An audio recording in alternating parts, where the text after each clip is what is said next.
about anything else. We don't want to know. We're dedicated, yes, To our favorite shows. Oh, my circuits! Everybody loves Hippo Toes. Scary Dog! Clemson at Blurnsville. Futurama. Good evening. You are listening to a Rattlegium Broadcasting premiere podcast TV party tonight. I'm your host, the mandated reporter, and frankly, I'm mortified, Mr. Mark Rattledge, and we've got a double shot, a 1-2 punch coming straight at you. We've got reviews for Fight for the Fallen, brought to you by the good people at All Elite Wrestling, AEW, that's right. Coming live from Daly's Place in Jacksonville, Florida, and on just another episode of Dynamite. And, of course, we have The Horror Show.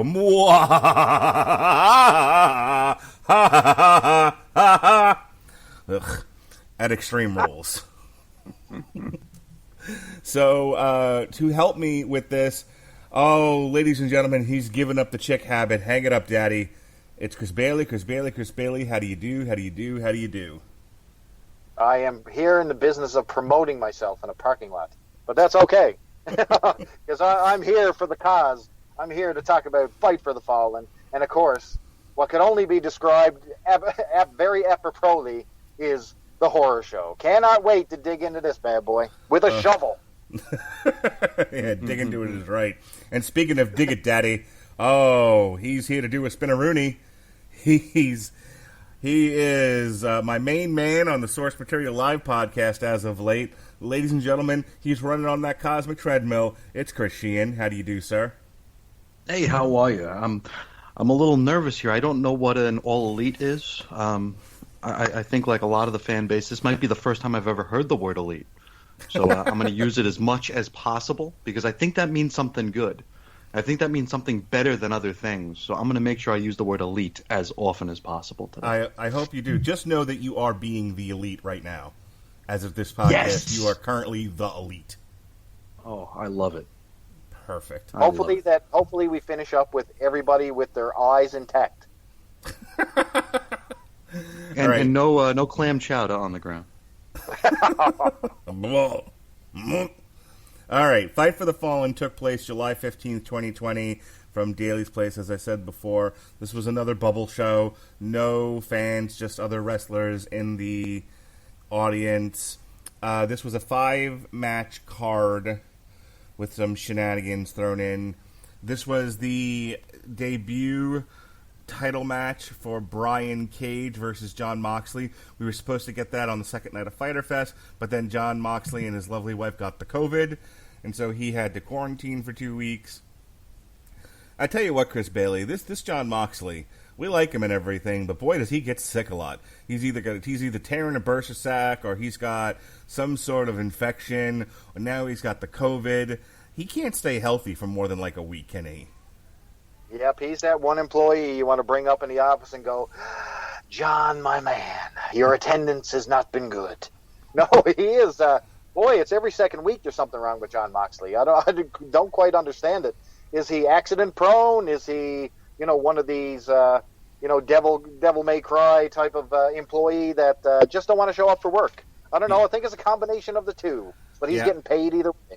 I don't know what his deal is, but there are times where I'm just like, maybe use him, maybe like put him and Joey Janela in a garbage match here and there, and just maybe take the title off of him.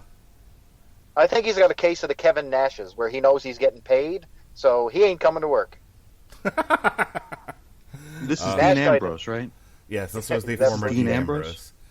Oh, he is so elite. This is great. Oh, man. Yeah. All right.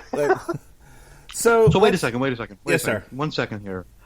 When TNA would take WWE guys and make them champion, we used to make fun of them for that, right? Uh-huh. Yes. Why don't we do that now? Because they're elite. Oh, and like when there was a money mark in Florida paying a bunch of WWE guys to work for their company back like 10, 15 years ago, TNA, we used to make fun of that, right? Yes. Why don't we do that now? Because they're not elite. Oh, okay. Ooh, okay, I'm taking notes here. I'm taking notes. All right, the snarkiness is high tonight, everyone. Just want you to know that. If you're like, I like my wrestling with a little less snark, boy, is this going to be not going to be the show for you. All right. No. So I have to ask Christian, do you know what a sunny kiss is? I know she's been in and out of the prison lately. I think she just blew her parole and went back to jail. I know that the McMahons won't pay for her rehab anymore, and I know she's in the Hall of Fame. That's a different Sunny, sir. What?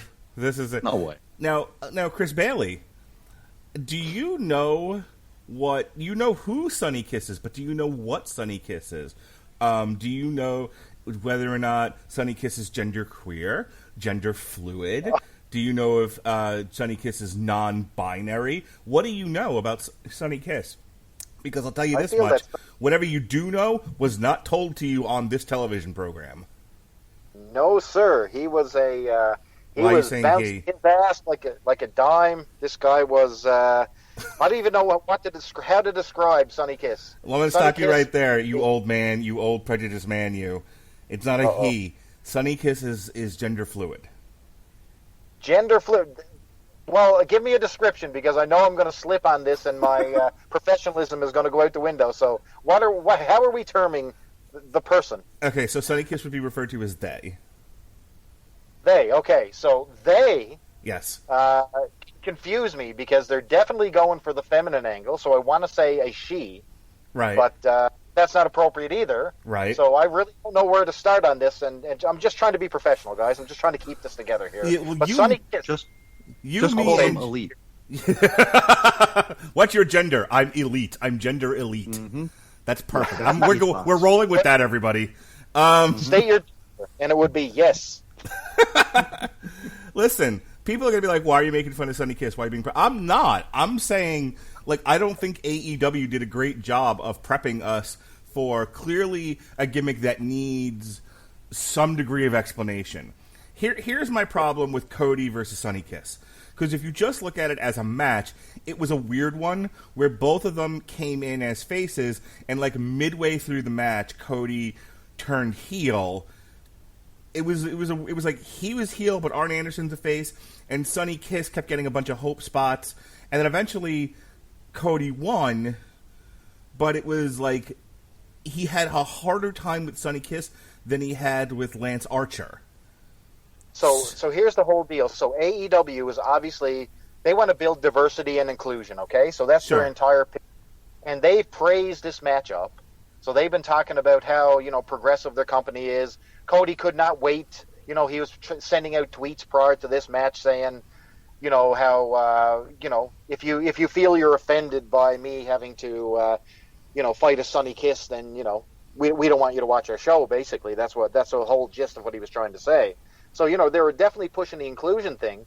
But you're right. We don't know anything about Sunny Kiss. Sunny Kiss, up to this point, has been like a mid-card novelty jobber, we'll call her. On Dark. They has been on Dark, okay? They has been on Dark, Chris Bailey. They have been in Battle Royals. They have... People are going to be like, you're such an asshole, Rattledge. I'm doing what I'm told here. I've got a gun to my head. It's gender fluid. You say they. Okay, I've got it.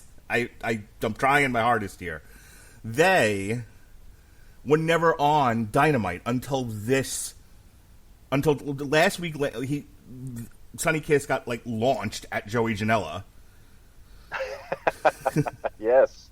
So outside of being paraphernalia for Lance Archer to hit Joey Janela over the head with, no one, if you don't follow anything outside of Dynamite, you wouldn't know who Sunny Kiss was. So, absolutely. If you're just watching this is the first time I'm hearing their name. That's right. To be honest, this is the first time I'm hearing their name. I am dead serious when I tell you, if this is what they wanted to do, not they Sunny Kiss, but they All Elite Wrestling, if follow the bouncing ball, everybody. If they wanted to promote Sunny Kiss to the point where they are wrestling for a TV title, Sunny Kiss, then we should have gotten one of two things. Sunny Kiss should have been on the last 4 weeks of Dynamite. 100%. Okay? To be honest with you, this match really should have been Cody in a rematch with Lance Archer. Like, Lance Archer should have been spending the last month just killing bitches in the back, coming out, just knocking people out in the audience, and and he should have, if anything, they should have sent like Brandon Cutler or somebody out, and then Lance Archer is just like, nope, and like demand a rematch with Cody to start a fight for the Fallen. And in the meantime, let's get Sonny Kiss some matches on Dynamite. Or the other way to have done this was, Cody come out and say, there are people who, there's just not enough TV time for all of the elite wrestlers we have on our roster. B-E, elite. And Yep, go ahead. And so since there's not enough time, a lot of these people have to wrestle on Dark, but that doesn't mean they're not great competitors. And tonight, I'm giving somebody on Dark a chance. Boom, hit Sonny Kiss's package. And I don't mean, like, hit him in the penis. I mean, like, give me a video package of Sonny Kiss coming out and twerking and wrestling and winning. And, and let's get in, and then let's have Excalibur say, Sonny Kiss is gender fluid. Sonny Kiss is they, not he, not she, non-binary. This is an all wonderful the hell's an thing. Excalibur? He's a douchebag in a mask who does commentary. He came from Pro Wrestling Guerrilla.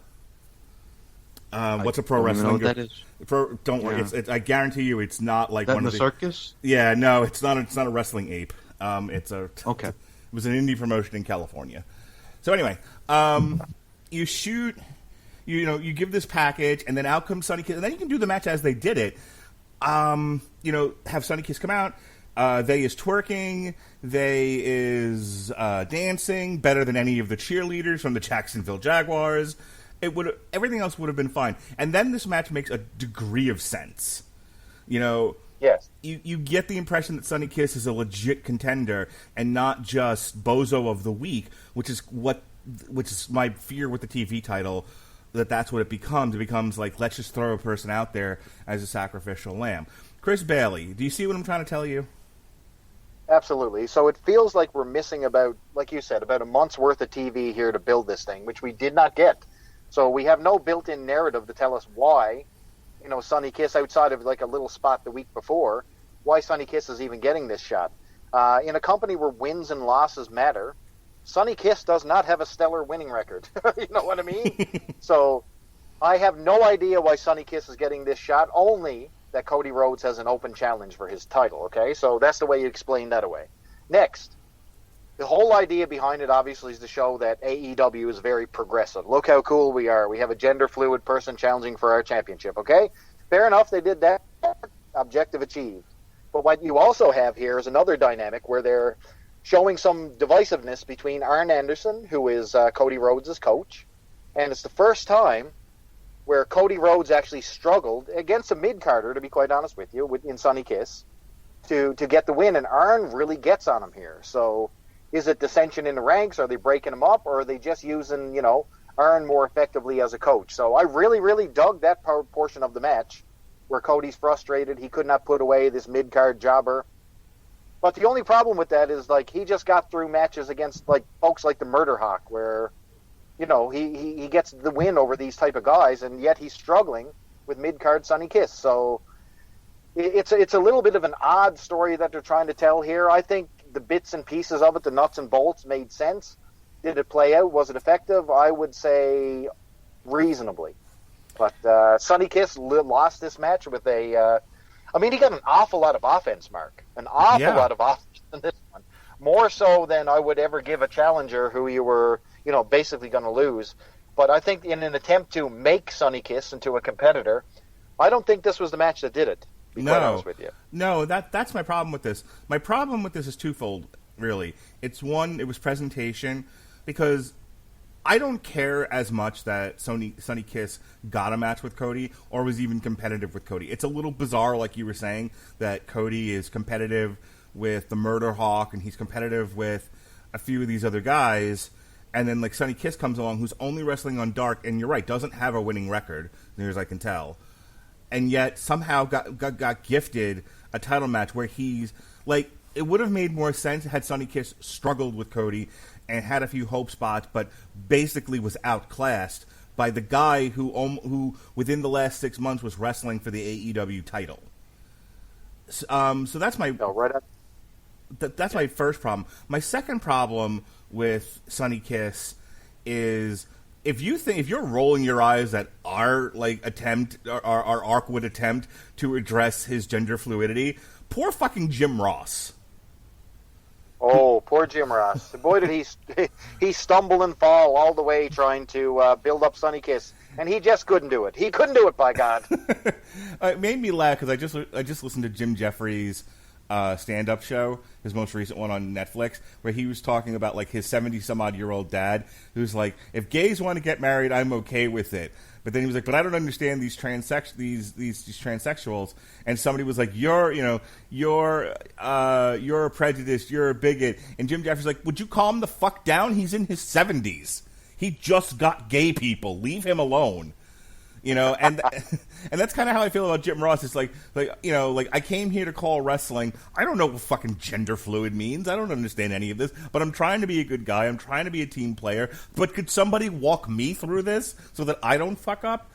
And that's how this came across. Like he was just all thumbs trying to do commentary for Sonny Kiss, and he doesn't understand. The last time he saw something like Sonny Kiss, he was gold dust. Do you understand what I'm trying to tell you? Absolutely. Yeah, but this is a more extreme version of Goldust. Goldust was trying to be androgynous, okay? They weren't coming out and saying that this guy is gay. They're not saying that. You know, the first appearance of Goldust would probably suggest otherwise, but, you know, as the gimmick went on, it just became an androgynous, very strange gimmick. Nope, Sonny Kiss is full on.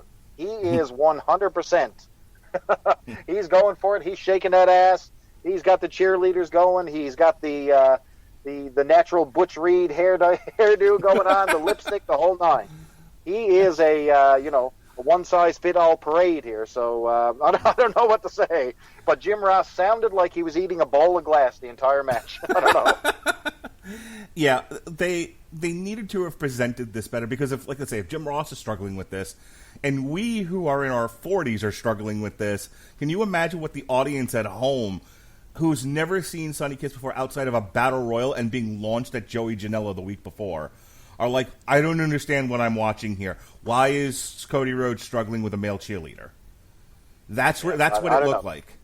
You know, the match itself is good though. So the nuts and bolts of the match was fine. Absolutely. All right.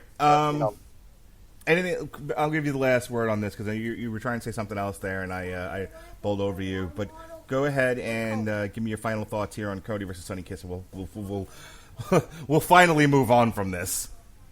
So Cody Rhodes obviously gets the win out of nowhere with the Crossroads. What does Cody get out of this? I'm not really sure. Other than the AEW is progressive. Sonny Kiss, did he elevate his stock? I am going to say somewhat, but not to the effect that I think that they wanted. I think they wanted an emotional ending where Cody hugged him and tears were flowing and look what we did. I'm the first one to gender fluid person to challenge for a belt, and I don't think we got the emotion or the bang out of our buck. So I'm going to give this one like a 6.5 out of 10 type of deal here. Yeah, thumbs in the middle. All right, FTR, Fuck the Rules, Cash Wheeler, Dax Hardwood, which really do sound like made-up names. I swear to God. Oh, they ever. Sounds like somebody's first attempt at a screenplay where they were writing like a 70s Cochise kind of cops and robbers. Cash Wheeler, Dax Hardwood, Sabotage. It's like you went to a dollar store trying to buy cheap wrestling figures, and they don't have the exact ones that they have there, but they have Stone Cold Steve Oswald. You know what I mean? That's exactly what it's like, yeah. Versus the Lucha Brothers. And here, the gimmick here for Mr. Sheehan's sake is that you have the Lucha Brothers. You have Pentagon Jr. and Rey Fenix. Rey Fenix, who, as we like to call him now, the new Rey Mysterio Jr. These guys are all about flippity-doos. These guys are super luchas, okay? They can't stay in the ring for more than 6 seconds or they turn into pumpkins. So they're always diving out of shit. When they have matches with the Young Bucks, they do these exceptionally eccentric gymnastics routines that look like they're going to kill somebody. They do little miniature pyramids and they jump on each other's heads. That's the Lucha Brothers. So what you got to do, is you got the kings of tag team wrestling, right? FTR, and they're there to slow the Lucha Brothers down and make them have an actual wrestling match. Can they do it? That's the question. So that is a good question.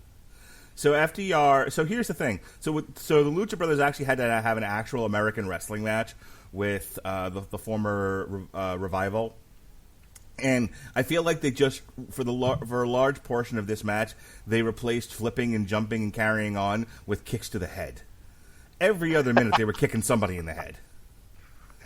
Yeah, they really didn't step outside their box. So I think everybody expected a 10 out of 10 here with this one, and I think we managed an 8-5.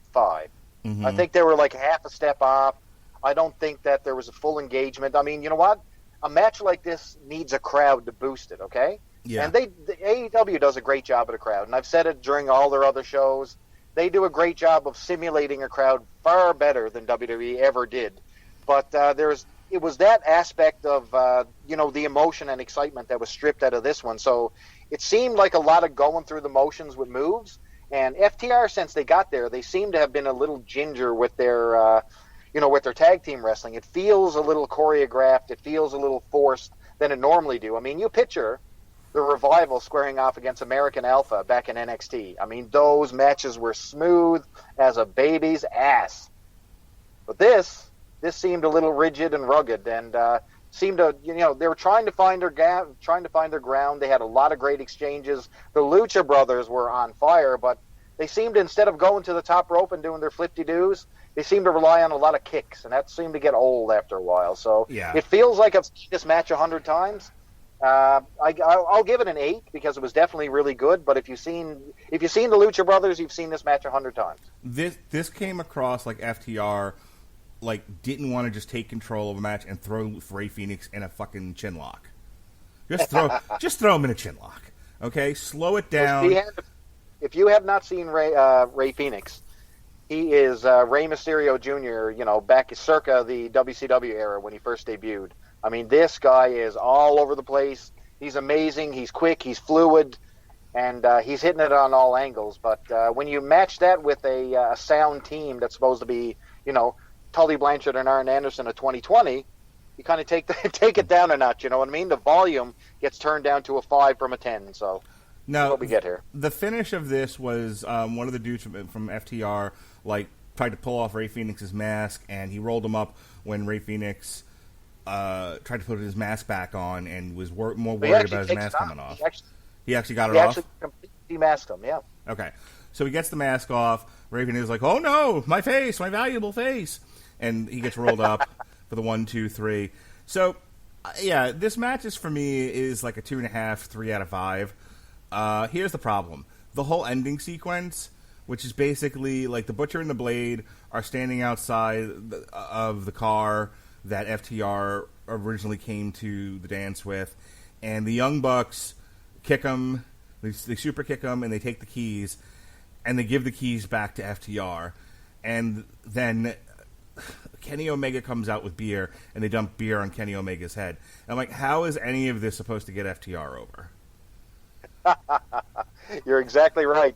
It feels like they're being shoehorned into a spot where they're trying to force it down your throat, but they haven't built FTR enough to let you know about it. So if you haven't seen them on TV as a Revival, these guys just come across as complete assholes. I mean, they're just, hey, we're here. Our wrestling style is not exactly as exciting as you'd normally see on AEW because, they're a nuts and bolts tag team. They're going for the suplex. They're not going for the flip-de-doo. So it's a very stark contrast to styles we're seeing here. Here's the problem with the Revival. They don't look like much. Like, if you don't know who the Revival are, so you've never watched you haven't watched WWE TV in the last 10 years, right? But somebody told you that, that there's this new wrestling on TNT and you should check it out. And so that's all you watch is Dynamite.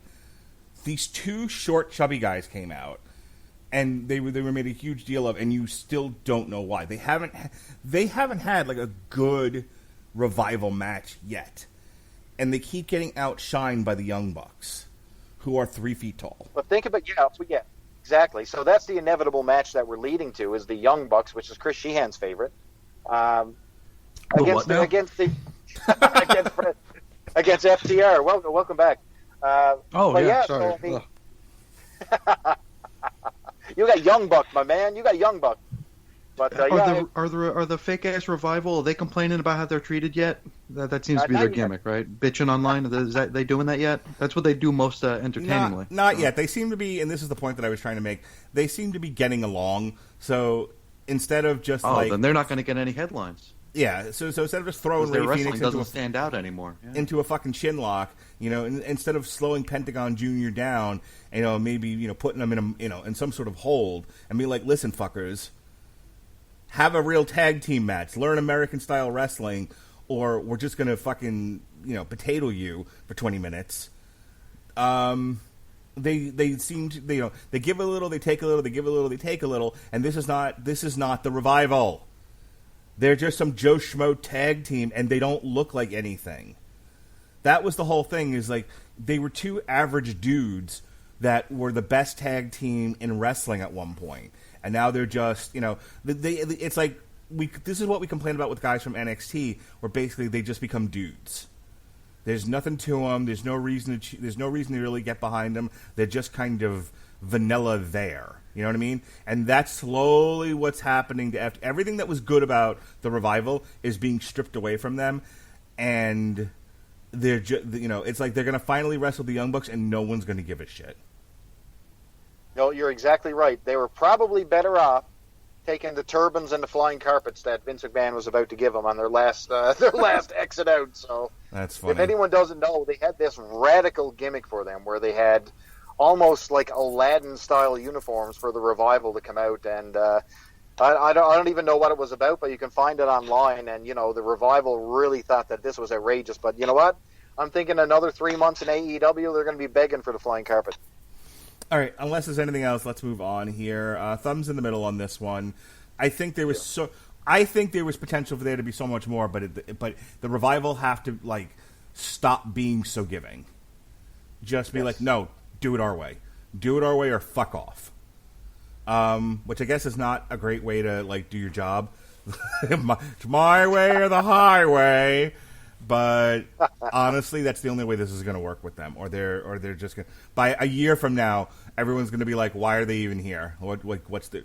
They're a job tag team. All right, speaking of job tag teams, the Jurassic Express took on the Elite, B-E Elite, Christian. The Elite is Kenny Omega. You got my attention. And the Young Bucks, yes. Versus the Jungle Boy, Jack Perry, and the Luchasaurus, and the diminutive... Dylan McKay's son? Yes. And the diminutive Marco Stunt. And let me tell you something. I have said from the beginning that if Marco Stunt did the occasional, did the occasional Hurricanrana or something like that, but was basically just like the Jimmy Hart of this team, just run around with a megaphone or something, but don't get involved in the matches. You're fucking... Yeah, baby! Yeah, baby! Yeah, he'd be fine. They've made Marco Stunt into Rey Mysterio. That's the problem here. He gets more offense on anybody than anybody else in this whole company, including Dean Ambrose, John Moxley, Marco Stunt. We're not wrong. Marco Stunt. They might as well put the belt on him at this point. Like Marco Stunt. Marco Stunt should wrestle Cody for the TV title and just go on because at this point, who hasn't he gotten offense on? There was a bit there where him and Kenny Omega were were wrestling in the center of the ring, and Kenny Omega was throwing him down. And Marco Stunt would shake it off, and he'd get back up again. I'm telling you right now, if I took my 6-year-old son and treated him that way, he ain't getting up again. So either Kenny Omega is made of bird bones, and has no muscle and can't handle a midget, or Marco Stunt is invincible. I don't know which one it is, but it has to be one of those two. Luchasaurus should never talk again. And no, he does not. Within an acre of a microphone. Yeah, that's what this group really needs. It really needs a manager, like somebody who can talk for them. Because really, the three of them can't talk. Either their voices are too high, or they're just not good with promos. Like the one guy who's a real star out of the Jurassic Express, Jungle Boy, and who has great matches and has a lot of potential. He actually gets outshined by Marco Stunt. It's the weirdest thing. It's like some producer looks at those three guys like, all right, there's a big guy with a mask who's in great shape but can't talk. Then there's this midget. Then there's Luke Perry's son. Yeah, put all the emphasis on Marco Stunt. It's fine. I don't. If you can't see it, I just made the crusty face. Well, you're right. I mean, think about what you got here with Jurassic Express. I mean, it's a basic sideshow. You got like the ape boy, you got the midget, and you got the dinosaur. I mean, this is a circus sideshow, the likes of which you've never seen before. But I think they would fit neatly into WWE, as I've said before. But boy, do they need a ringmaster to tie that thing together. They need their own 2020 version of Jimmy Hart to pull this thing together. But all this was a great setup to show Sheen's boys the elite. So this was nothing more than a showcase to have somebody bounce around and take all of the Elite's moves, and the Elite just basically dominated these guys. So, I mean, it did nothing for the Jurassic Express here, and really, it did nothing for the Elite either, so I really don't know what the point of this entire match was. So anyway. The point of this match is it's a bus stop on the way to Kenny Omega's heel turn. Ugh. Yeah. You think Kenny Omega's going, and you think we're going to get a swerve, bro? Yeah, Kenny Omega. We are the mega powers are going to explode between he and cowboy shit Adam Page. Amazing. It's only a matter. Does he bring his heel manager? It's only a matter of time before Kenny Omega gets whiskey in the eyes. Oh, there you go. I'm loving it. All right, the Nightmare Sisters, Ali and Brandy. Ali is no longer a bunny. When did that happen, by the way? Can somebody tell me when she stopped becoming the Bunny, the Butcher, and the Blade? When did she stop being the Bunny? I don't know. When did that happen? When she started bagging QT Marshall, from what I understand. Ugh, which I do not like. You talk about a mid-card talent that they're trying to push. There ain't no future in that guy. DDP can give him the Diamond Cutter all he wants, but there is no future there. So I don't even understand how they got on this show. This show was supposed to be like a marquee show, like had traditional pay-per-views where you could get a paid audience together, been a thing. This would have been one of the shows they had on the road. This wouldn't have been an episode of Dynamite. And yet, we have Brandy Rhodes in her 75th gimmick since Dynamite started. Tagged. Isn't she talented? She's very talented. She's gifted and talented. Totally. Yeah. Teaming up with Allie. And so, like, they've been a tag team for a hot 10 seconds, and they're already doing the tag team partners don't get along thing. It's like Steve Austin and Shawn Michaels. It's Hogan and Savage, and Allie and Brandy Rhodes. Here's the difference, though. Unlike WWE, who likes to start these gimmicks and never, ever breaks up a tag team and just keeps them going forever because they don't have a way out, I honestly think that we're going to see the breakup of the Nightmare Sisters. But guess what? The difference between, Alexa Bliss and her partner breaking up is that people would actually, pay money to see it. Here, do you think anybody's going to pay to see Allie take on poor old Brandy Rhodes? The answer, sir, is nay.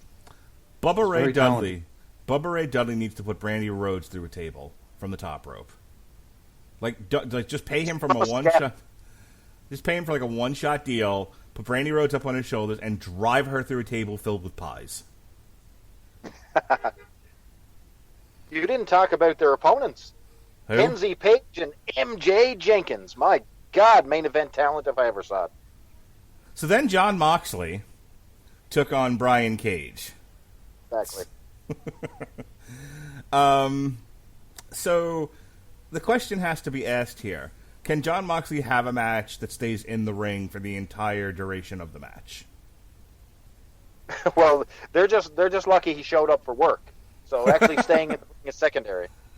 So here's how this should have gone. Brian Cage should have been hitting Jon Moxley with power move after power move after power move.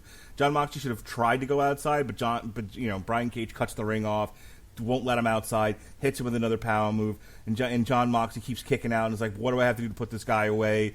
Taz is like, put put him in this, put him in that, and John Moxley's just like reaching for the ropes, poking him in the eyes, just trying to do anything to get away from this guy, and that's and just in a sheer moment of desperation and a little bit of luck, he kicks him in that bicep, or he hits him in the bicep somehow, and then Excalibur and Jim Ross, and they'll be like, oh, that surgically reconstructed bicep, and now John Moxley's working that bicep, and he's working it, and finally, and then Brian Cage takes back over, and they're going back and forth, and finally John Moxley gets him in the armbar, and barely escapes with the title after Taz throws in the towel. Instead, we got the John Moxley Hardcore Hour, where Brian Cage, I mean, he got offense in, and he looks like a tough guy, but Brian Cage is a power move guy. He's not a hardcore guy. And so running around the ringside area doing hardcore shit, ramming him into the rails and stuff like that is not what you want to see Brian Cage do. You want to see Brian Cage do running power slams. You want to see Brian absolutely. You want to see Brian Cage do, hoist John Moxley over his head and drop him on his face. You want to see him do the Steiner recliner. You don't. No, I do not. I do not want to see a Steiner recliner. I do not. Or a camel clutch, if you will. The point is, they didn't work a match that made Brian Cage look good at all. So even though he gets the out by having the manager throw in the towel, and they really sold, he can't go far with that bicep. Brian Cage didn't look good in this match. And here's the thing. They're chewing between Lance Archer, Brian Cage, who's the last one that John Moxley fought after fucking Brody Lee. They're just chewing up guys left and right. Like instead of like building up 2 to 3 month feuds or 2 to 3 event feuds where you can draw these out and build intrigue and interest, John Moxley's just a grinder who's grinding up new guys. Like how many more? Like I think NWA just died. I think that's done with. We're going to bring in bring in Magnus next and have John Moxley chew him up too. How many more guys are left on the indies? Good Lord, yeah, he's really going through them. But I'm going to disagree with you on this because I actually thought they had a pretty decent match. Okay. Now you're right. Brian Cage did take a lot more needless beating than he ever should have, and they shouldn't have went with the garbage match. This should have been straight in the middle of the ring and, a little bit of outside bumping, but no, they went straight up garbage with John Moxley. And, I think the fans are going to, you give them 2 more of these matches, and I think the formula is just about done, you know what I mean? So it's probably time to move on. I mean, his attendance record alone would tell me to take the belt off Moxley. Let's be fair. Brian Cage, listen, he can't complain anyway because he just left a promotion where he was losing to Tessa Blanchard. True. Okay? So now he's got a mouthpiece in Taz. He's got a bit of credibility. He didn't lose anything by losing here because the finish was really good. So instead of tapping out, they sold the arm injury to Brian Cage the entire match, and he was valiantly trying to fight back. Even though he's a heel, you felt sympathy for him. And Taz threw in the towel. Now, he was not done because he came back and he wreaked havoc after the match and all that type of stuff. So, he got his heat back. But I don't know. I really enjoyed this match. It was a long time coming because this was supposed to be at Fyter Fest. But anyway, I enjoyed this. I thought the ending was great. And I didn't think either man was hurt by the win or the loss here. So, overall, a fine pick. I enjoyed the match. Don't get me wrong. I like the match. I just feel like they wrestled the wrong match, and I don't think Brian Cage was made to look like the total badass that they were selling him as by the end of it. I think the finish of the match was fine, and I don't think it hurts him. I think he was hurt by the rest of the match because they didn't really work a style of match that benefited Brian Cage at all, and that's who needed. Brian Cage needed to come out of this where the audience wants to see Brian Cage beat John Moxley's ass again, or is afraid that if he gets a second shot at Moxley, he could take the title away. Are you convinced Brian Cage can beat John Moxley based on the match that they had? Because I'm not. I think he's done. I think he's deflated. And I don't understand why every single promotion can't seem to wrap their head around Brian Cage. I'm telling you right now, the only reason that he's not in WWE because Vince McMahon has not seen him. I mean, he would literally jizz his pants if he saw Brian Cage walk in the door. He'd be like, "Oh my God, damn! Look at the vascularity. Say it, Gene. The vascularity. Say it." I'm just lost on the fact that if he would have signed with WWE, everybody would have hated him and said he sucked anyway. But since he went to the Elite group, we love this guy. He's good. Don't we? We all love this guy, right? We all love this guy. Yeah, I think the only problem with Brian Cage is he doesn't quite have the height that Vince McMahon likes. I think he's a little on the shorter side. Yeah, there you go. You're right. Yeah, Brian Cage is 6 feet tall, so he's like Shawn Michaels size. He's a big, jacked up 6 foot tall guy, though. I love the guy. I think he's a super talent.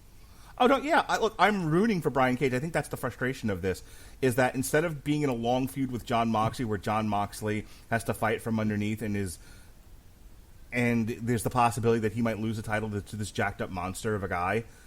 Instead, you're like, well, one and done. Now Brian Cage has to deal with the 20-pound skateboarder. Terrific. Yeah, because at the end of this, the lighting guy teamed up with Darby Allin, and they turned off the lights, they turned them back on again, and there's Darby Allin, and he hits Brian Cage in the face with the skateboard. Oh joy, oh rapture. So now Brian Cage is going to fuck off and fight with Darby Allin, leaving Jon Moxley with yet another non-contender. I think you're gonna end up finding out that like a lot of the NWA guys are gonna get absorbed into All Elite Wrestling, and his next opponent's gonna be Magnus, and it's just gonna be like Jon Moxley is gonna end up having like an opponent of the week kind of a thing, where like Cody will wrestle the guys Cody will wrestle all the guys on Dark, and Jon Moxley will wrestle every independent talent they can sign out there, and that's how they're gonna get through COVID. That's how I'm going to ride this out. I don't see any other way. Your final words on this, and then we'll go to the horror show.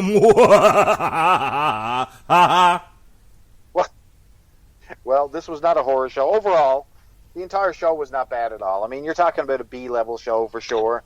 But for free TV, man, they gave away quite a bit here. A couple title defenses. They had no real big stories coming out of it, to be quite honest with you. So, I mean, it was, a series of good matches, we'll call it, which is typical AEW fare. But I enjoyed myself. I thought Fight for the Fallen was a more than exceptional or more than acceptable TV pay-per-view. So, good on AEW here. Despite my criticisms, my constructive criticisms, I think, I did actually enjoy Fight for the Fallen more than both nights of Fyter Fest combined. I just thought it was a tighter show. It just, it's a tighter show, but it could have been better. All right, Christian, are you ready? Are you ready for a good time? I'm ready for a time. Break out the pitchforks, gentlemen. Break out the pitchforks. All right. Kevin Owens defeated Murphy in 8 minutes and 55 seconds. I was still at work. Did you happen to see this? Do you care? I saw it. Do you care? It was okay. Okay. It was, Murphy's a good guy. Owens is a good guy. They put together a decent match. Yeah. It wasn't much to talk about, but it happened. Terrific. We kicked off Kevin Owens. I have no idea what this guy is still in a ring for. I mean, Vince McMahon, I know every time he gets in the ring, I'm sure he's sickened. I'm sure he doesn't want to see big fat Kevin Owens in his ring. I can guarantee you that it bothers him every time. And, I mean, Murphy, God bless him. I mean, he's elevated his stock tenfold since he's been with Rollins, you know what I mean?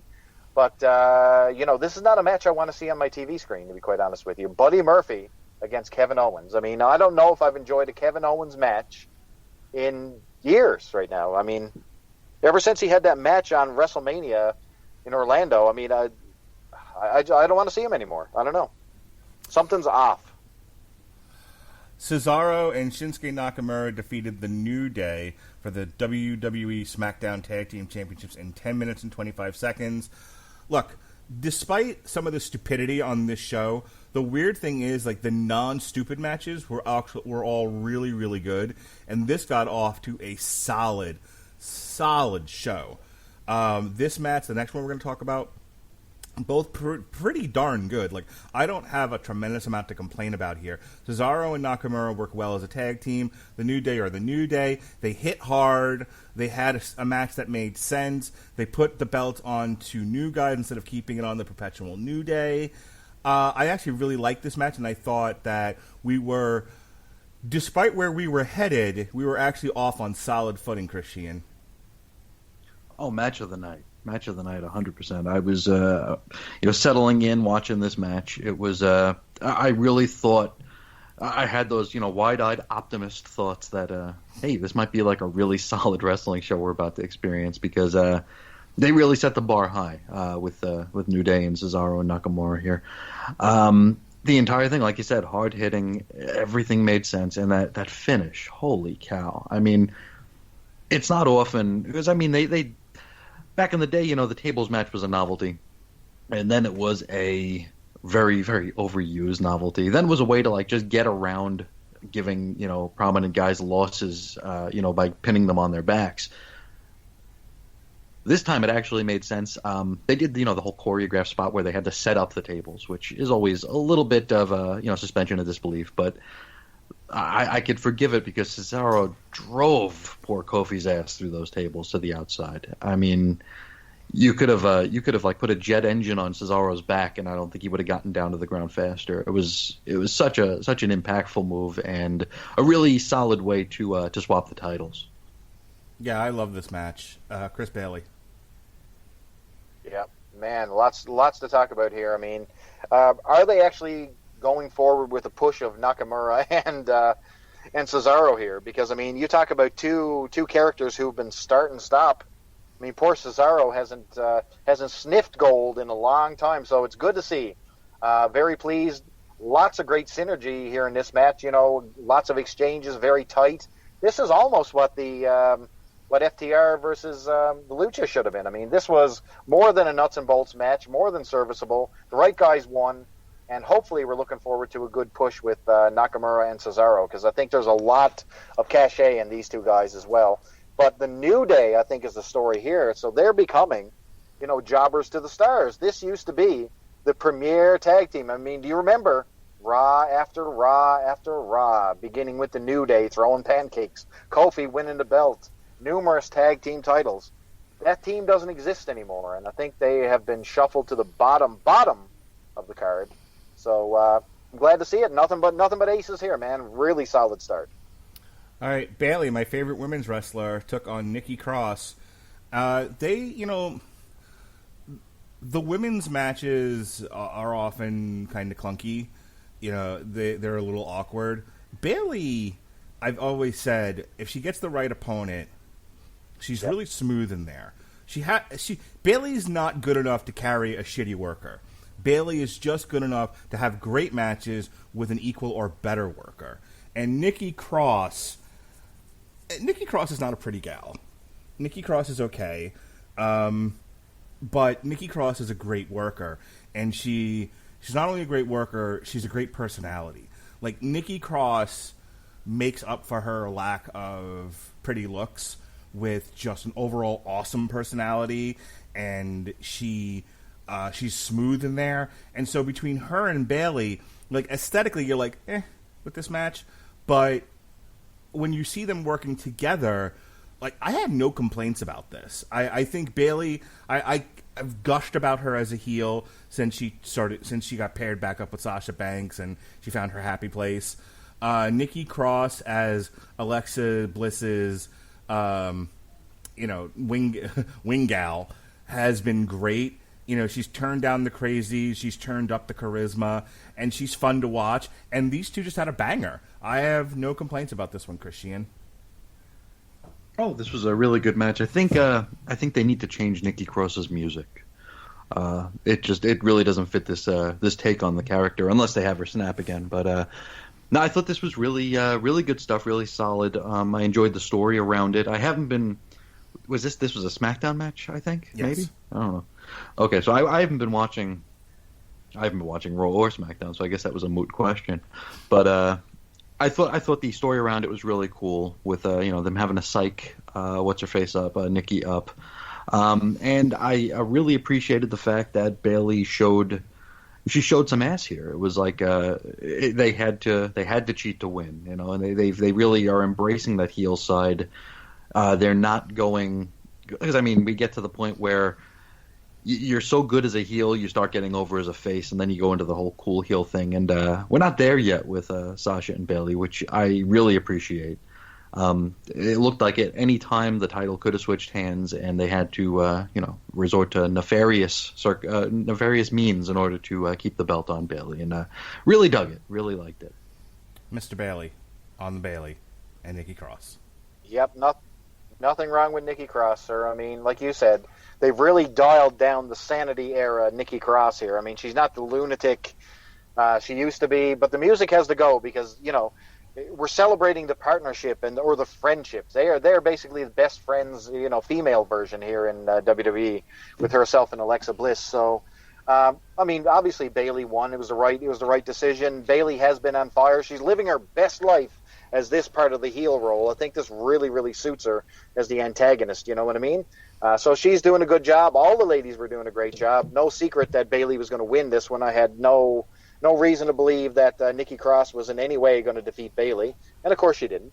But you know what? You know what would be a great swerve is if Nikki Cross actually turned on Alexa Bliss. So I think we need to see Crazy Nikki one more time, and I think the swerve was always that Alexa Bliss was going to stab her in the back, but I think we should go the other way because I think we've gone too far away from the original, best friends ready to stab each other in the back angle that we need to turn it up a notch or change it up a little bit. So, yeah, solid match, man. We got 2 for 2 here, so two good matches starting it out. No complaints yet. In our next match, Apollo Crews wrestled the Broadway with COVID-19 and lost. Ugh. You said the word that makes me throw up on my mouth a little bit. That's Apollo Crews. And so MVP was gifted a title, and we moved on. So Seth Rollins, Rey Mysterio, an eye for an eye match. This match could only be won when one competitor extracted an eye of their opponent. And this was garbage. Garbage. Here's the thing. Hang on. Hang the fuck on. Seth Rollins and Rey Mysterio wrestled a good match. Okay? Yes. They made use of the trying to blind each other thing. They both hit their moves. They had a hard-hitting grudge match. It only got stupid at the end.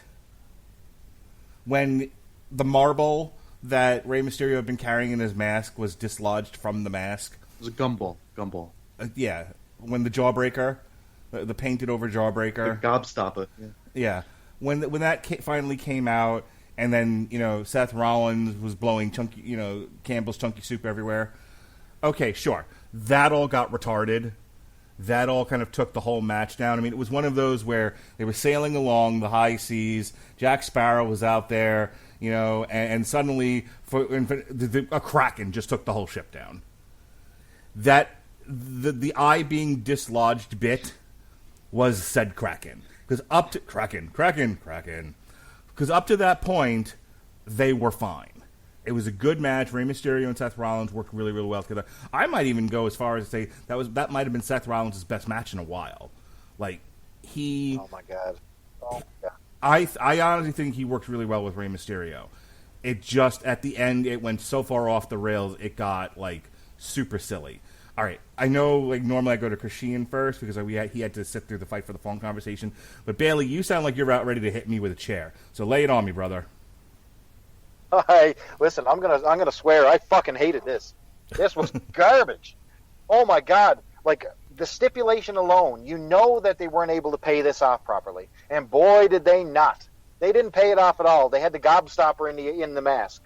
So, I mean, they tried a few gimmicks where they're putting strapped it to a pole, and tried to run him, his eye into the pole. They tried to take someone's eye out, or Rollins was going around with a pair of pliers. What are you doing with pliers? How do you take somebody's eye out with a pair of pliers? Somebody tell me.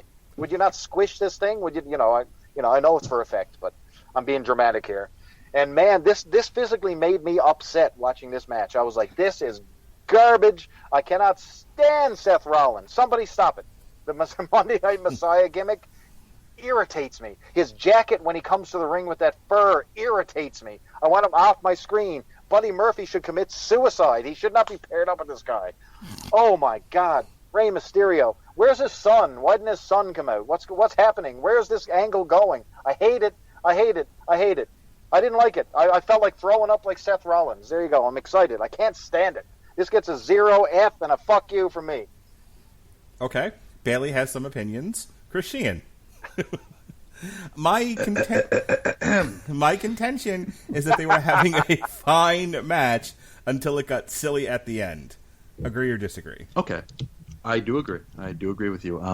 I thought that when I heard this match, because this whole show was built on 2 matches, this one and then that swamp fight. And when I heard that these were the 2 marquee matches, I'm like, okay, well those are our 2 cinematic matches. And I figured there's no way they can pay off someone losing a damn eye in a wrestling ring. So clearly that's going to be a pre-tape. That's going to be something that's heavily edited. That's going to be something with the scary music behind it. When they actually came to the ring, I was like, how the hell are they going to do this? I figured this was going to be like a backstage fight or like a fight in like a junkyard or something. Or in Seth Rollins' basement with like eye removal apparati all over the place.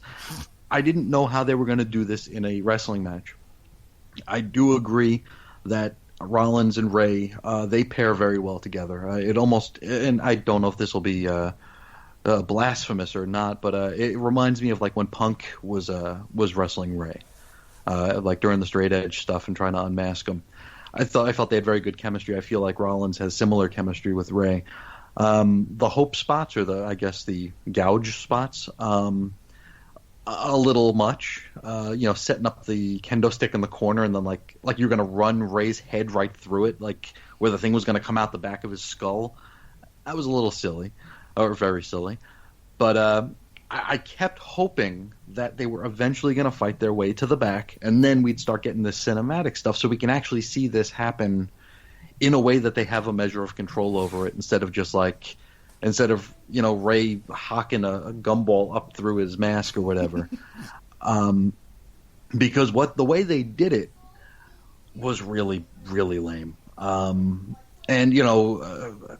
give a little bit of credit to Mysterio for spacing his fingers enough to where we could see the white of the extracted eye. Otherwise, it would have just been like there's nothing there.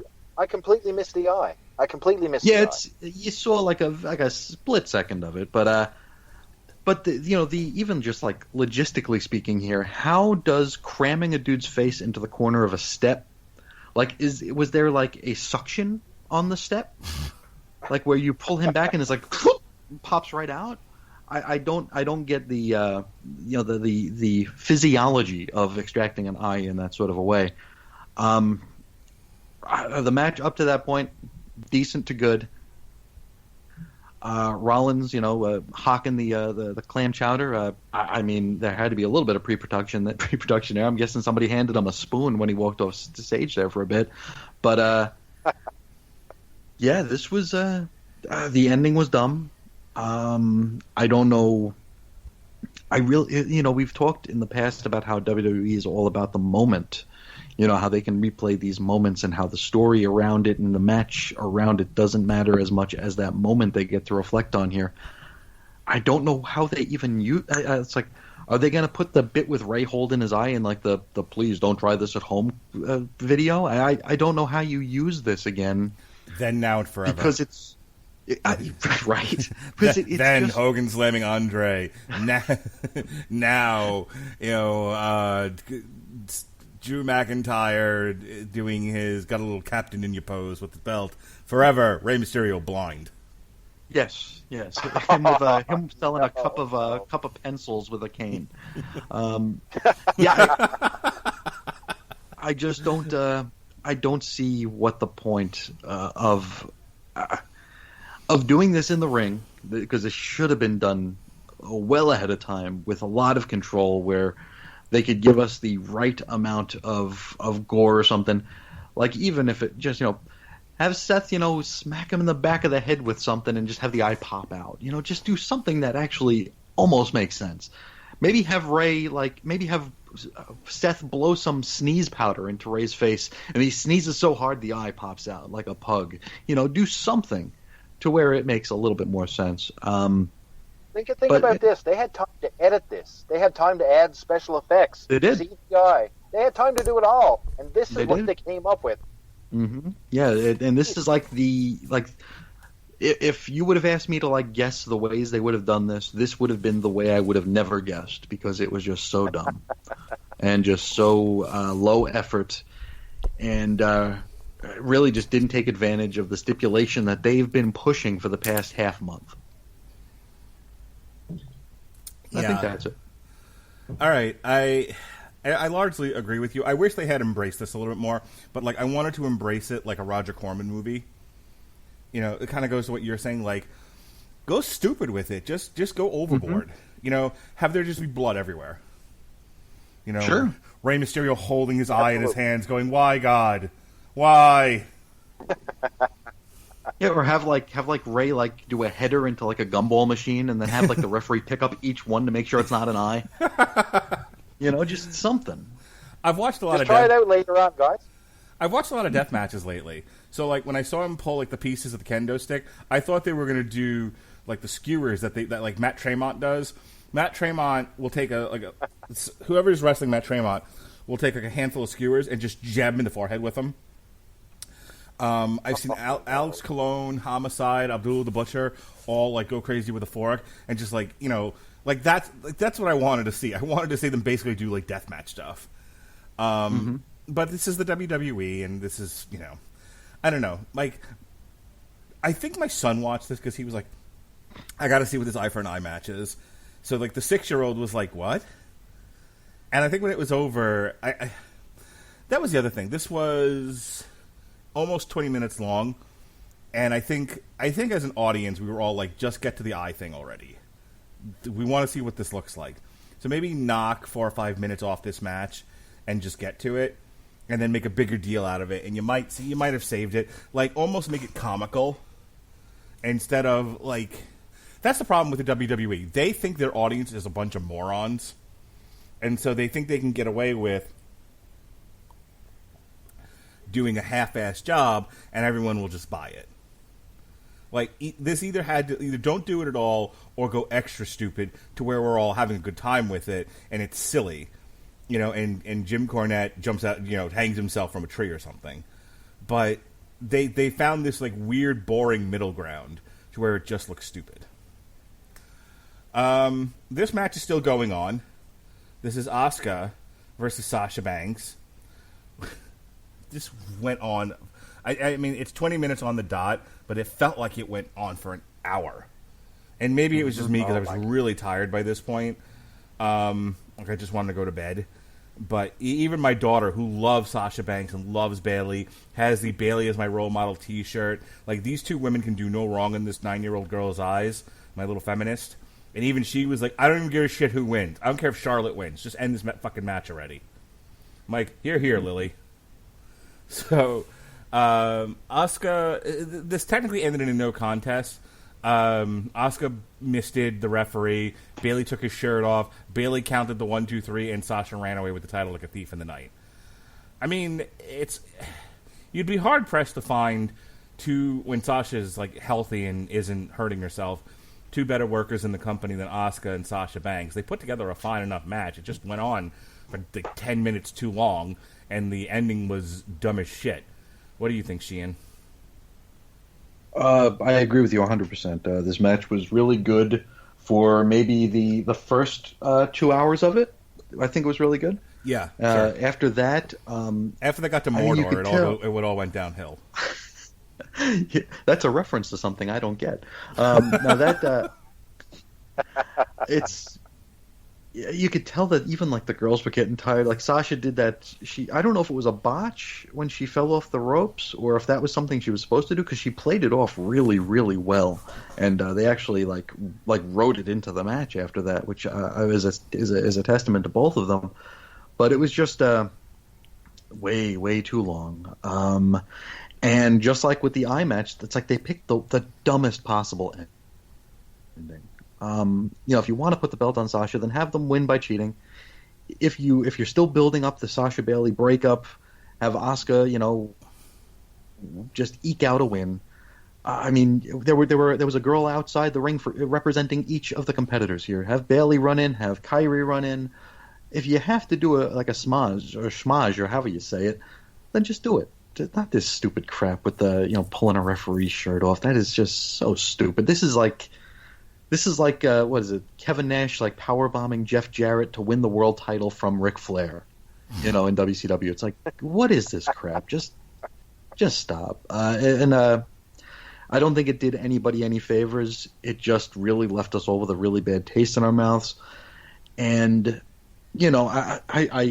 I made the mistake of looking on wrestling message boards after this, and half the people are convinced Sasha was the champion, half the people were convinced that Asuka was the champion. And the more they argued, the more they dug their heels in, and it's like, this is a stupid wrestling match. Get over it. It just didn't do anybody any favors. And after the excruciatingly long eye for an eye match, the last thing we needed was another long match. You know what's funny? This was the longest match of the night. I mean, not counting. I don't have a timestamp for the swamp fight, but every match except is that still going on? That might still be going on. The tag team match was 10 minutes 25 seconds. Bailey Nikki Cross was 12 minutes 20. Seth Rollins Rey Mysterio 18:05.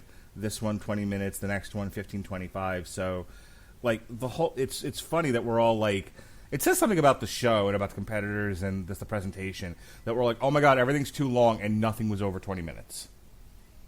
I hearken back to, I think it was last year or earlier this year, whenever this was, when the Cleaner, Kenny Omega, and Jon Moxley had their 45-minute death match. And we were please, for the love of God, end this match. Could you imagine 45 minutes of Asuka and Bailey and Sasha Banks? I'd kill myself. I'd be all right, just cancer, take me away. I'm done. I give up. Just, come on, Bailey. You got to be with me on this. 45 minutes of Asuka and Sasha Banks.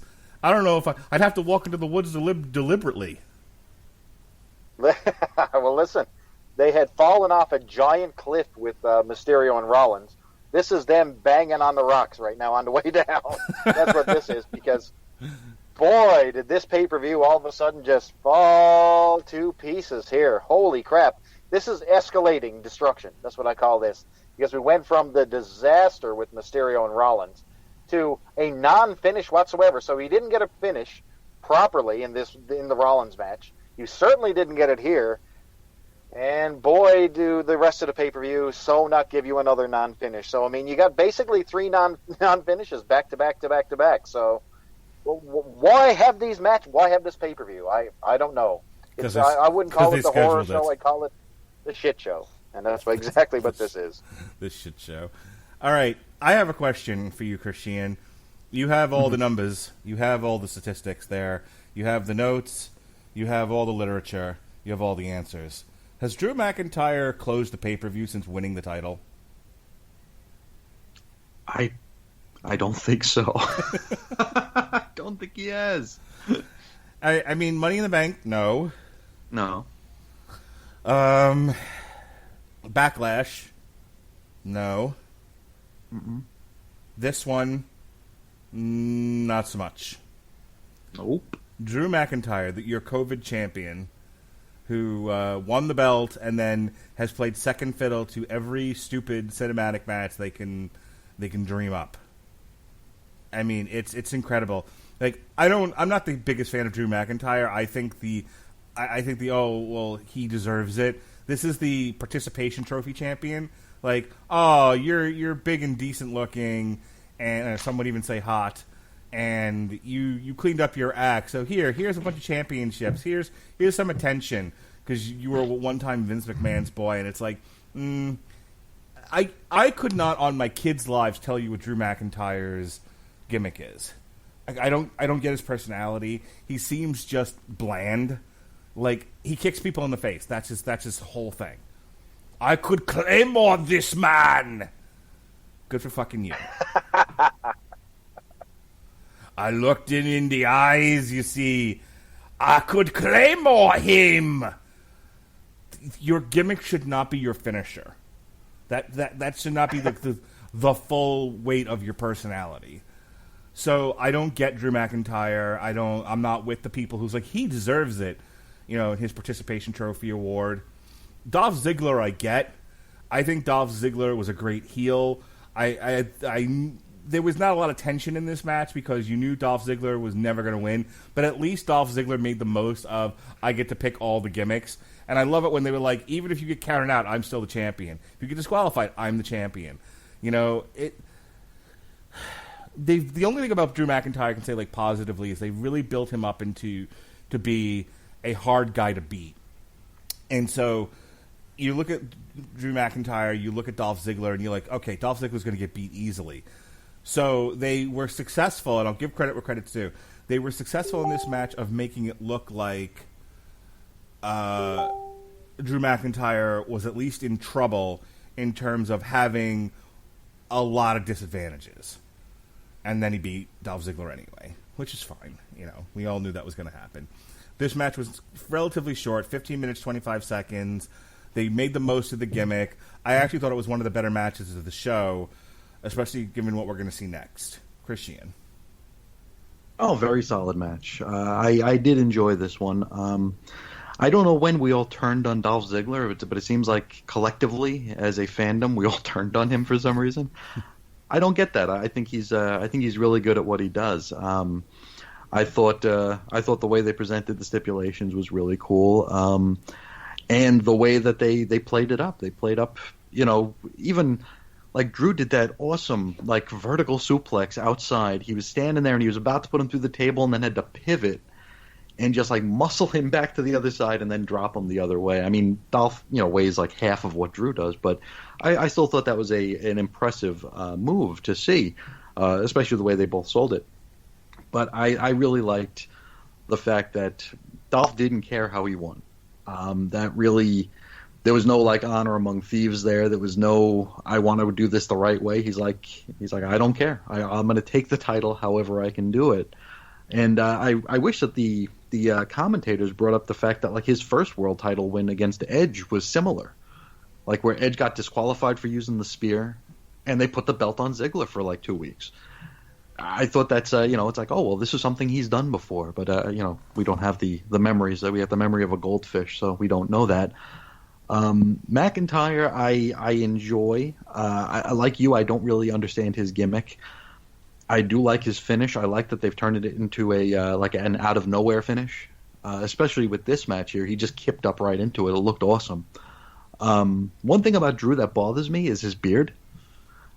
He's got like these like two long like Fu Manchu things on the side of his mustache, like where his mustache doesn't naturally connect to the rest of his beard, and it really looks weird, especially when the hair starts standing up. Really takes me out of the match to see how unkempt his facial hair is. It really bothers me. He needs to be manscaped. He needs something. He needs to put some pomade in it or something. I don't know. I know plenty of guys who have trouble getting their mustache to connect to their beard. So just maybe throw a little dab will do you on your face and get that stuff sticking down. But I enjoyed the match. Drew hasn't main evented anything, but I think he's brought some solid performances. Like last time, what was Lashley last time? I don't remember who it was the first time. But I've enjoyed his title defenses. Don't get the gimmick. I think maybe Scottish is as close to Irish as Vince can get for this for this time. So he's like, yeah, we'll put it on you. But yeah, really enjoyed it. Thought Dolph really brought some good sinister nefariousness to the match, and I don't know where it goes from here. Drew. Ziggler probably goes back down to the bottom of the card or whatever, but I don't know. Maybe he'll fight. It's good for what it was. Maybe he'll fight John Moxley in AEW, since that's the way they're going there. Well, and Moxley will have to beat him really quickly, otherwise he will complain on the internet, and then we'll worry about where he's going to go after his contract. He lets his contract expire. So, Chris Chris Bailey, Drew McIntyre, Dolph Ziggler. I forgot that this match even happened. I couldn't even recall it. When you brought it up, I was like, oh my God, you're right. I remember this. This happened. This was a match that happened. But, yeah, I mean, it was fine. Ziggler's always good. I mean, taking the bumps and all that stuff. I will tell you this, and this is what I'm not even going to bother to talk about the match because you guys already covered it. I didn't think it was great. But the very second that there's 4 or 5 fans in that arena, Drew McIntyre will not have that championship, sir. That's all I'll tell you. That will be gone, vamoose, week 1, Cena heel turn. Goodbye, motherfucker. Game over. Unless by doing the crew member audience like we have now, unless they can actually train the new audience that comes back after everything goes back to normal to do the drumming, the mad drumming during Drew's theme. So we can have like the entire crowd going I think that then they might keep the belt on. We'll have 30,000 people. Our next match was edited together with a machine gun. Shotgun. Yeah, this match nearly gave me a seizure. This was your Wyatt swamp fight. And it was one thing when The Undertaker did this with AJ Styles. 1, both guys could work. 2, we hadn't already seen it. It was something kind of new and interesting. And 3, given the kind of nonsense they've done with The Undertaker previously, this fit in. They wrestled in a graveyard. They tried to bury AJ. They tried to bury The Undertaker. The Undertaker's been in buried alive matches. The Undertaker has had to deal with druids in the past. This was kind of the Undertaker's greatest hits world tour. And that was what was great about the Boneyard match. They tried to do the Boneyard match with one guy who can't work and the other guy who can't work but is super creative. This was a giant pile of horseshit. Like, this made me want to go write a letter to the WWE. I don't know who writes a letter anymore. Tweet the WWE and be like, please stop doing cinematic matches. I honestly think they've hit the high water mark with cinematic matches. They just need to stop now. If it gets worse than this, I can't imagine what it would look like. This was pie in a horse's ass. Okay? It's banana cream pie, and you just hit a horse in the ass with it. That's what this was. It's a reference to the Kentucky Fried Movie, by the way. I know neither one of you have ever seen it, but trust me, it's really funny. Dude, Braun Strowman, kind of like Brian Cage, works best in a ring where he's able to hit power moves on people. Braun Strowman works best when he's gone crazy and he's flipping over ambulances. Braun Strowman in a cinematic performance doesn't work. And then there's Bray Wyatt, who only works in a... Somebody was asking, like, has any of the Bray Wyatt stuff actually been, like, effective? And I said, the Firefly Funhouse match they did with John Cena was effective because it was kind of a this is your life John Cena, and it was if you were like, how do I put this? If you were somebody who followed the behind the scenes stuff with John Cena during the height of his career to when he went to Hollywood, and you had a lot of criticisms for his behavior and his history, and they were kind of playing off of that, the Firefly Funhouse works. And that's because of John Cena, not because of Bray Wyatt. So fast forward to the Swamp Fight, you're working with a guy who doesn't have any history, who only works as a powerhouse monster. You've taken him out of his element, and instead you have like this boneyard bullshit match, only with the Gators. And it was like, this one got away from them. Like, take a break with the cinematic matches for a while, because I think collectively, as a creative staff, they've lost the plot. It's gotten away from them. They've leaned too far into it to where they've come up on the other side now.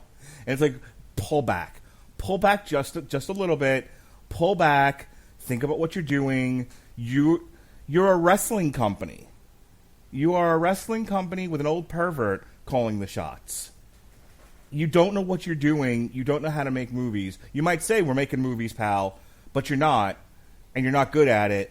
And this is what happens when not good people try to make...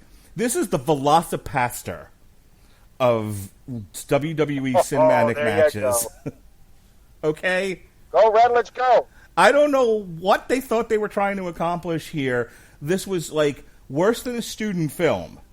And if you've heard my rant on the Velocipaster... you know that's what I said about that movie. Edited with a shotgun, acted with mannequins, poorly written, not good wrestling, just a fucking waste of time. I am ashamed to be a wrestling fan. I award you no points, and may God have mercy on your soul. Christian.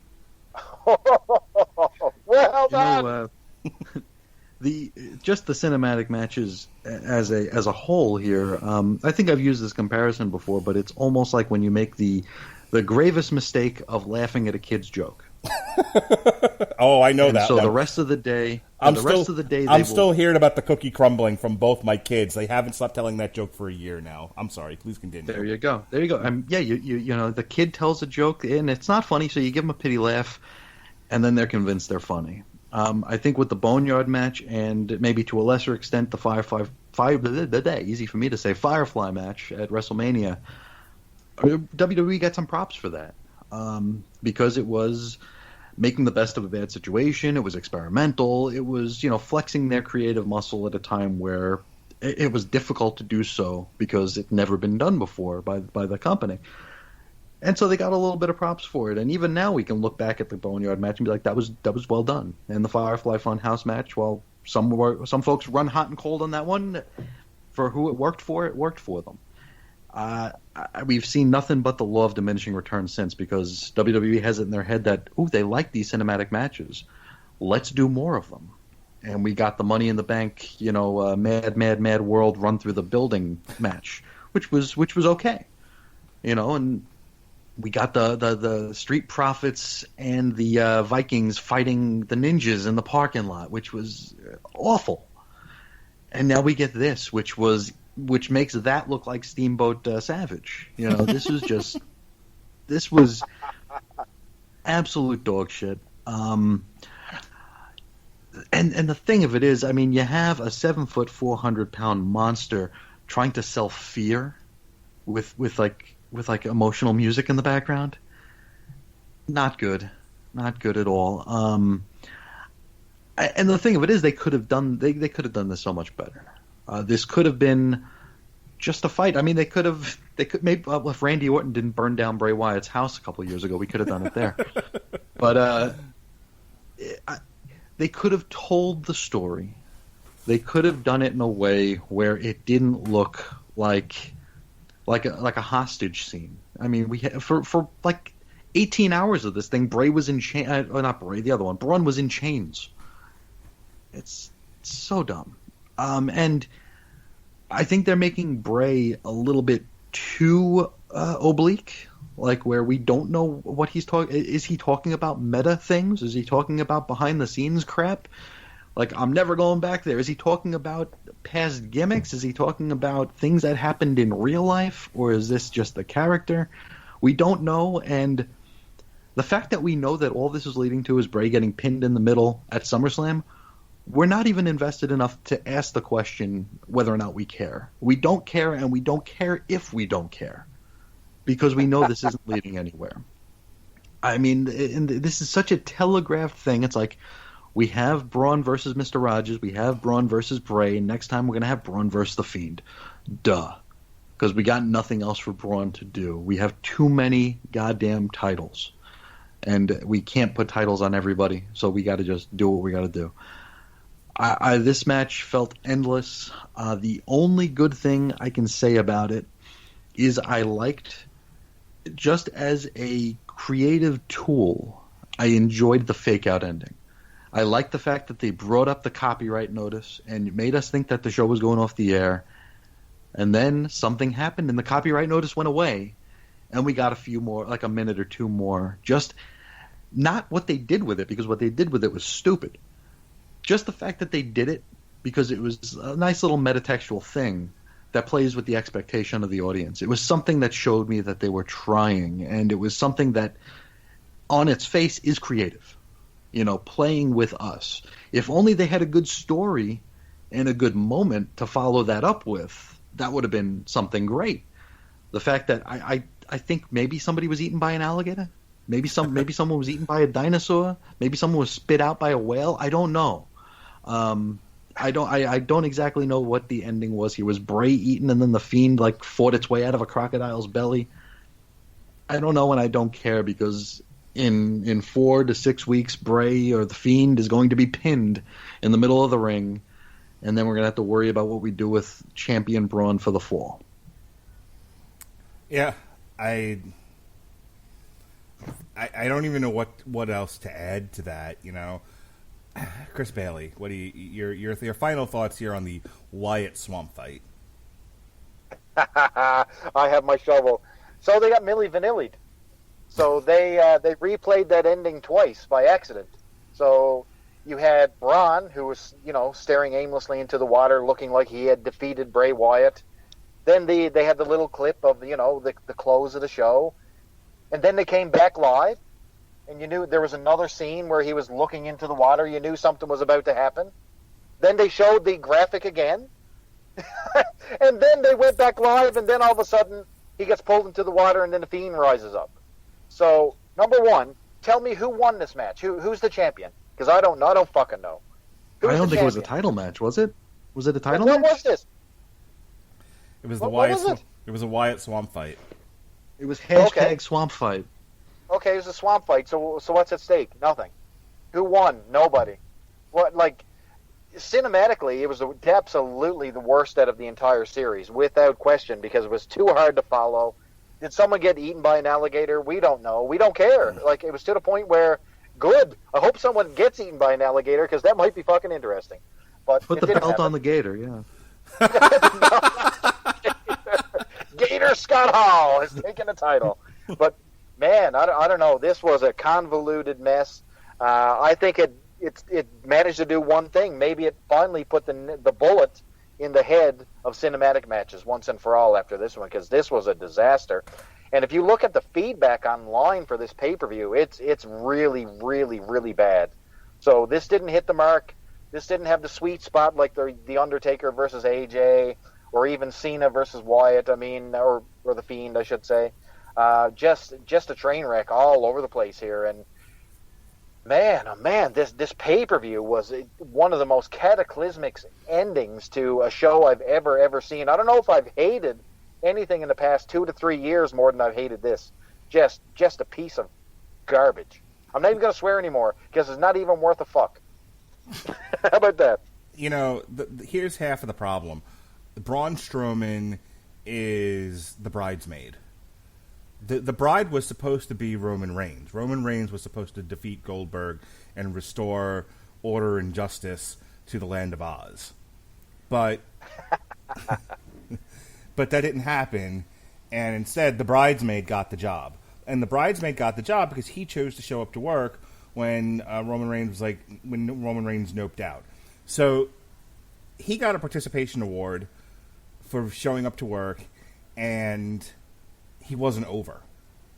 That's the problem. Braun Strowman's not over. Bray Wyatt is not over.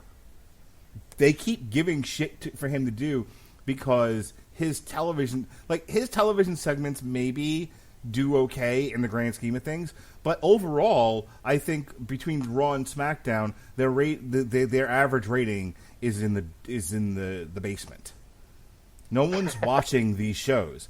It's a group of I don't watch Raw anymore, and I watch SmackDown occasionally on DVR. Like, basically, if I'm hanging out with my family and I know like my parents come over or something, I know I can't watch anything with dialogue, so I'll put on SmackDown. So I'll usually have like 2 or 3 just stored on my DVR, and I'll watch them in like fast forward. Raw, I don't even watch anymore. I can't. None of them. We're gonna do full on like reviews of these pay-per-view shows. I can't watch Raw. It's abysmal. It's just the drizzling shits. But so who's left is there's this small group of like hardcore wrestling fans that just kind of watch out of religious dedication, and that doesn't work with your main event talents. So it's like Drew McIntyre, not really over. Braun Strowman, not really over. Bray Wyatt, not over. Like they utterly deflated him before WrestleMania with when he got beat by Goldberg. Just took the piss out of him. And then I said it back then. I said it when we talked about the Saudi show. He got beat by Goldberg within a matter of minutes, jumped up, and looked like a sad fat juggalo. Like me. If I had a time machine, I'd go back and I'd keep the belt on Goldberg, because this would have been infinitely more interesting seeing Goldberg jackhammer an alligator. And oh, I would have booked Goldberg versus the Swamp. Oh my God! Can you imagine Goldberg fighting the Fiend in the Swamp? It would have been epic. No, I just want him to fight the Swamp. Like he's jackhammering gators. He's like picking up airboats and like, throwing them. He's injuring himself when he runs into a fucking Spanish moss tree. Be great. Goldberg versus the Swamp is the match I want. It's the match we need. It's the match we deserve. Yeah. All right. So overall, let's ask two questions. One, what would you grade this show when you have great matches like Cesaro and Nakamura versus The New Day and Bayley and Nikki Cross, and part of Seth Rollins versus Mysterio, and Dolph Ziggler versus Drew McIntyre wasn't a bad match. So most of the stuff on this card was average to good. It just got taken down a lot by the main event and by the ending of Rollins Mysterio. So I think, in order to be fair, I think the show as a whole, if you don't tear it down because of the things that are awful, I would say this gets a solid B-. What do you think, Christian? I think I'd agree with you. C+, B-. This was very, Raw rolls on sort of a show. Yeah. It didn't feel like something that anybody would willingly pay for. And I do think that the heights were it was average height. There were some good, there was a little bit of great, but just the bads were just so phenomenally bad. All right. That, last time, you there? Yeah. Oh, last time when we talked about the greatest wrestling match of all time with the Edge and Orton, I think a lot of people got it stuck where they wouldn't let themselves enjoy the match for what it was because of everything that was predicated on it. Where if you remove that from it and you just put it in a vacuum, it was a decent to good match. It was a decent WWE style main event style match. I think with this one, I don't think we can do that with this one. I don't think we can remove the actual main event in its entirety, the swamp fight. I don't think we can remove the other thing that they were building this entire show on, someone losing a damn eye. Unfortunately, they're kind of hoist by their petard here, right? Where they're making their bed, and it really affects the overall quality of the program. It's like you're taking a physics test, and the answers and the questions get like progressively harder. And so the first couple of questions, you're getting all your equations right. You're adding in all your centimeters and milliliters and everything. You're getting it right. Somewhere in the middle, you forgot to add centimeters to your answer, so you move some point for that one. Then you get to your last question, question number 10, and you write cat as the answer to your physics question. You're like, wait, what the fuck? Yeah. How did this happen? Mm-hmm. Yeah, and the fact that and to play with that analogy there, this show started hot and progressively got worse. So there was the quality was going downhill, as well as it was like one of those perfect graphs where the quality started high and went low, and the fatigue started low and went high. So at the end of the night here, we had the bottom of the barrel quality and the tippity top of fatigue. Yeah. Which is not a good place to be for an entertainment program. No, sir. All right, Chris Bailey. I gave it a B minus. I tend to grade a little higher to give people a little extra credit. Christian says about a C plus. Where did you land with this? So I'm going to challenge you guys here. So you're going to go to a restaurant. Say it's medieval times, just for shits and giggles, okay? I was just there. So you guys are sitting down. Yeah, that's what I know. That's why I'm making the analogy, trying to keep it current.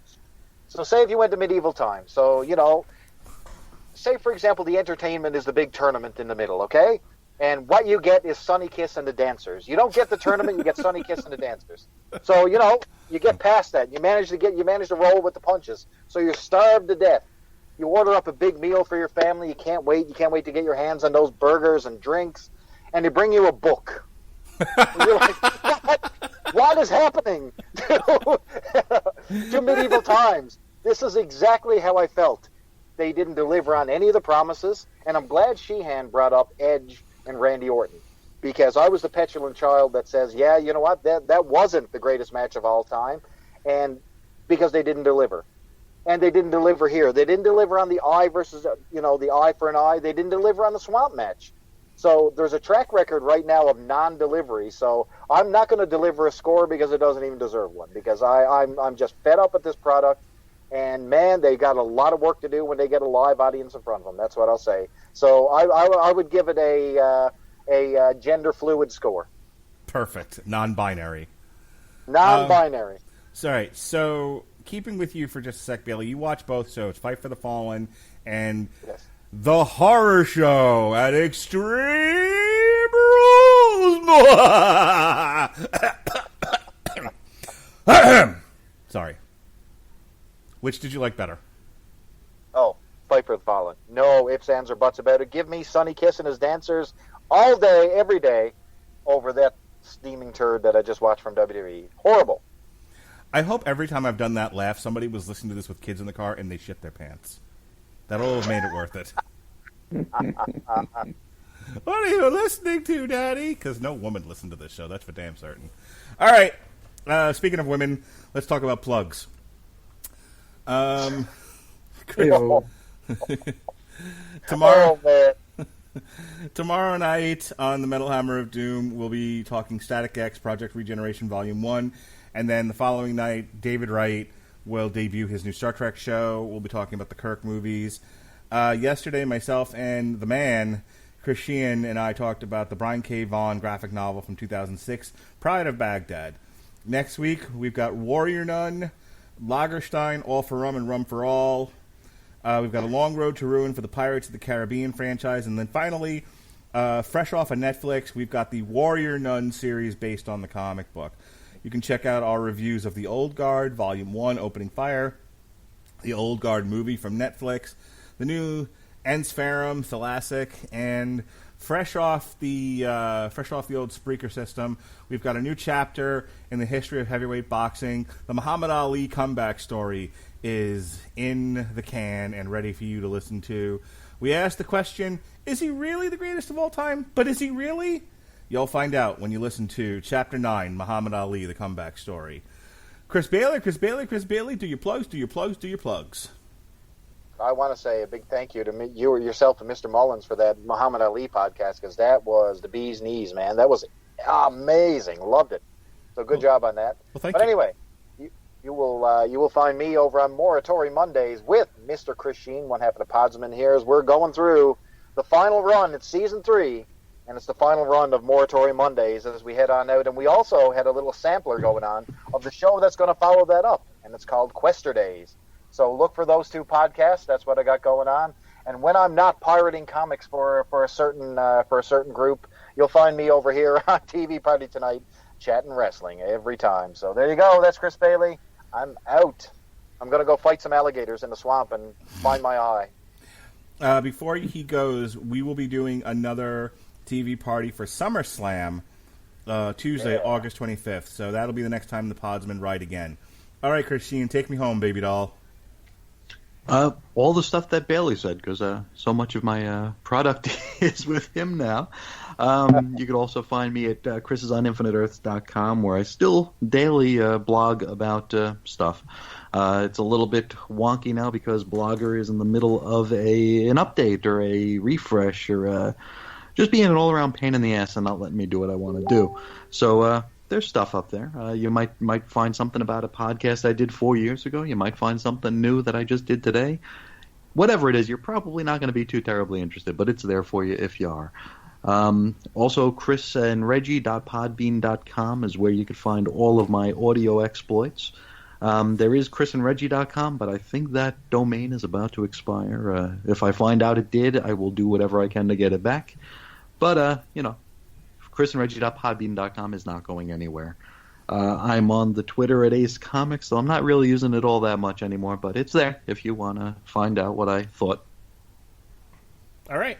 Folks, this has been a fun... I think that's about it, though. All right. This has been a fun edition of TV Party Tonight. We talked about Fight for the Fallen and WWE, the horror show at Extreme Rules. For the Chris's, the Podsmen, yes, they are. I'm Mark Rattledge. Be well, be safe, and behave.